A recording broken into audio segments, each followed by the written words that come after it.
Hello. I know it's very, very late. That's my bad. Listen, this always happens to me, okay? I plan a good early time and a million things happen. I had so much to do today. It's like annoying. In general, I hate when my plans go awry.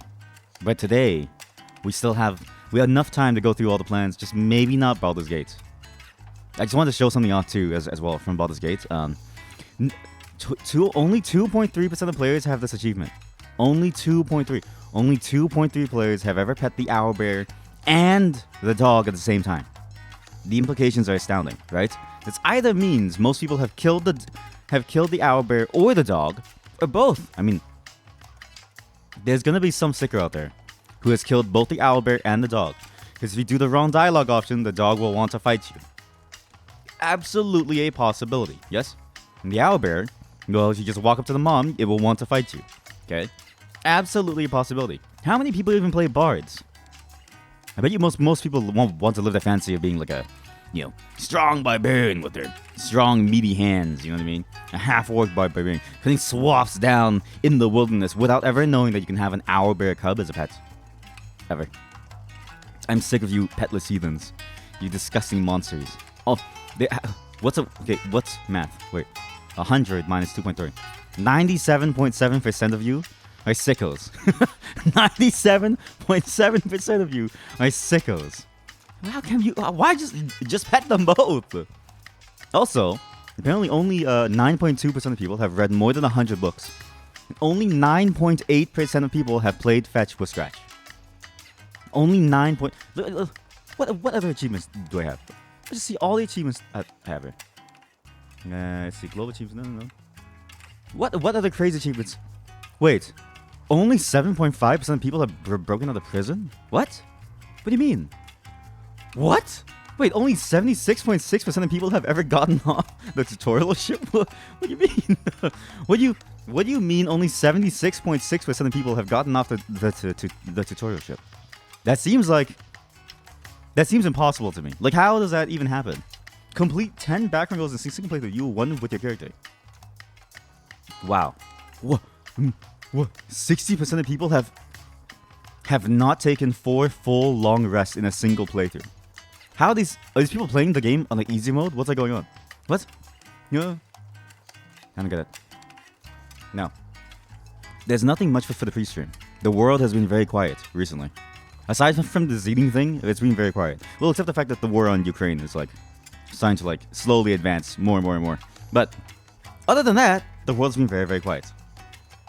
So thankfully, there's been nothing to really talk about in the pre-streams. YouTube has kind of calmed down its stuff here and there. Twitch has very much calmed down. Well, except for the... I don't know. I see a million threads about drama on Twitch. And I'm so thankful that I'm never at all a part of any of that. I live a drama-free life, and I love it. I genuinely hate drama to the point where I would drop you immediately. If you give even a hint of drama, you're just out of my life instantly. It's so annoying to have compared to being able to do things, right? But because of that, my life is boring. Sometimes I wonder if I should just sign myself up for a reality TV show or something. Which would be kind of funny, you know what I mean? Imagine a VR chat-based VTuber reality TV show. Where it's just a giant improv skit and it goes for half an hour and you have no clue what the fuck is gonna happen. You could have people doing some crazy shit in different rooms and you would never be able to predict what because it's not real, right? It's not their real personalities. They would just do whatever they want. It may also be very, very boring, like that AI stream that I showed last time, which that AI stream was super weird, really, really weird. Actually, the AI streams have slowly gotten larger. I've been keeping track of them a lot actually, because I really like AI stuff to watch them for fun, in a weird sort of non-having fun kind of way. They're slowly starting to get expansive in the topics. There's one about SpongeBob and Patrick, and then SpongeBob casually breaks into saying "fuck you" and stuff like that. It's very funny. There's everyone knows the one with was it Superintendent Chalmers and then Principal Smithers? Is his name Smithers? What the fuck is okay? Principal from Simpsons name. This is very, very topical to what we're going to do today. Okay, You might wonder. You might be wondering, well, what did the Simpsons have anything to do with today? But his name is Skinner, Principal Skinner. There we go. Jesus Christ. They've been slowly growing in the topic, and they've been slowly getting shut down and changed too because of copyright issues. Oh, there is one bit of big news. So Dark and Darker. If you don't know that that's a game, I love Dark and Darker. It is I don't know how to say it. It's a first-person RPG, kind of like fighting game. It's like, imagine Tarkov if you were armed with a sword and like magic instead of guns. But if you had a gun, you'd be really broken inside Dark and Darker, right? It's exactly like that. It's almost like a full dungeon crawler experience. It's incredibly fun. The only issue is that you need like 2 to 3 people to play with, or you go solo inside the Goblin Caves, or you play with complete randos, which is, a crapshoot in terms of like what they're going to like say, right? One session you may have, a grandma from like, LA or something. The next you may have a neo-Nazi. So I've been thinking about getting it to play, but I need to figure out how to organize a play session where none of us dox each other by accident. But my god, Dark and Darker is really, really fun. The only interesting part, though, is that they're still going through a lawsuit, which is very odd that they're able to even release things. But lawsuits don't imply the inability to do things, right? Lawsuits are simply like... Well, lawsuits are scary, but think of lawsuits as more of like as like a temporary hold on something, or even like a request, really, to do something, right? If you can't fulfill it legally or like practically, then you can't fulfill it, right? It's also not a guarantee, and it's not a thing that like stops you entirely from doing something. If a lawsuit is being done, the threat of a lawsuit and the lawsuit actually going to like court and like being like processed, it's not the same as the lawsuit being granted to either party, right? Until it's granted, Iron Mace Games technically can just keep selling the game anywhere where Nexon hasn't put a hold on it, which is Steam, right? So they've been selling it directly. They've been selling it through a new, very sketchy Korean publisher. That Korean publisher, Chaff Games, by the way. I don't know what Iron Mace was doing. On Reddit, I sound like a neckbeard. I said on Reddit, but they so one of the people in that thread when it like fully released in the Dark and Darker Reddit, as well as on Discord, well, a bunch of people on like Discord, they noted how sketchy the website was, and it's funny because that website copied the entire privacy policy from Line Inc. So Line, a Japanese company, it's similar to, I want to say, WeChat. It does do some payment stuff, but not really.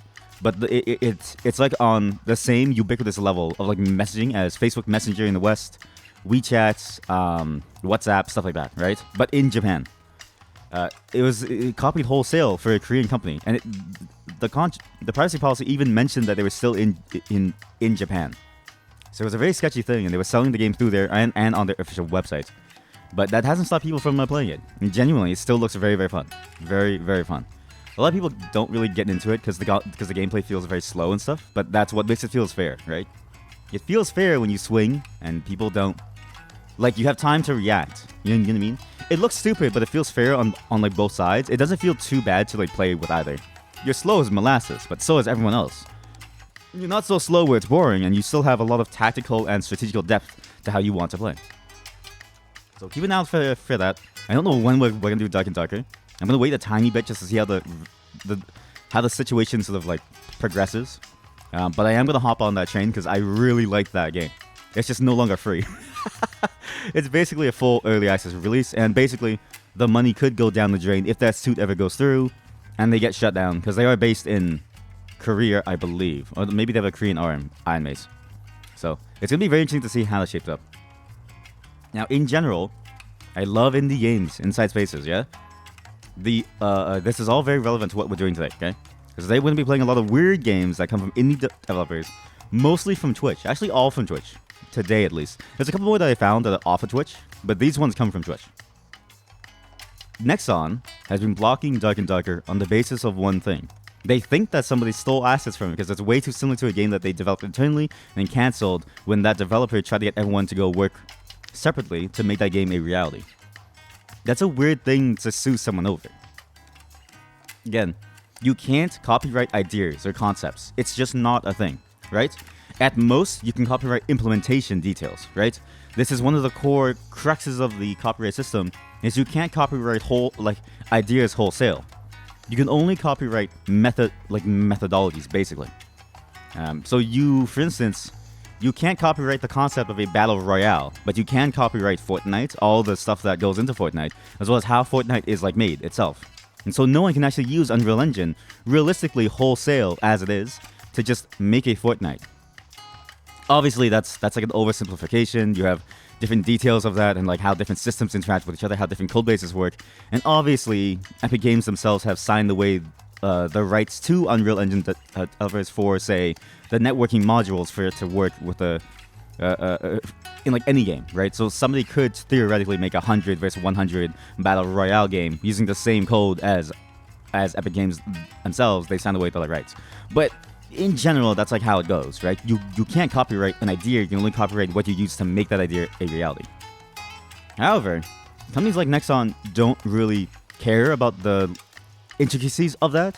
They'd rather just shut you down and then try to bring out their own shittier product. And you know that this is what Nexon is probably trying to do. They're probably trying to strong-arm Iron Mace Games and other smaller developers into basically dying so that they can then say, haha, we brought it back. Here's P3 or whatever the code name for that stupid game was. The worst part is, though, is that this is a common playbook in many large companies. They'll take a concept that's really done well by indie developers, mostly kill the indie developers entirely, and overshadow them and then release a shittier product. You see this a lot in many different places, right? The enshittification of things. Besides a lot into sort of what we talked about yesterday as well with Baldur Gate 3, when developers were coming out saying, don't expect this to be the standard, there's a lot of business fuckery that goes around with general stuff, development of anything. Businesses are kind of a blight upon the world in a weird way. It's weird how money and businesses are a blight upon the world, despite the fact that they overall provide the means to live well. It's very, very odd.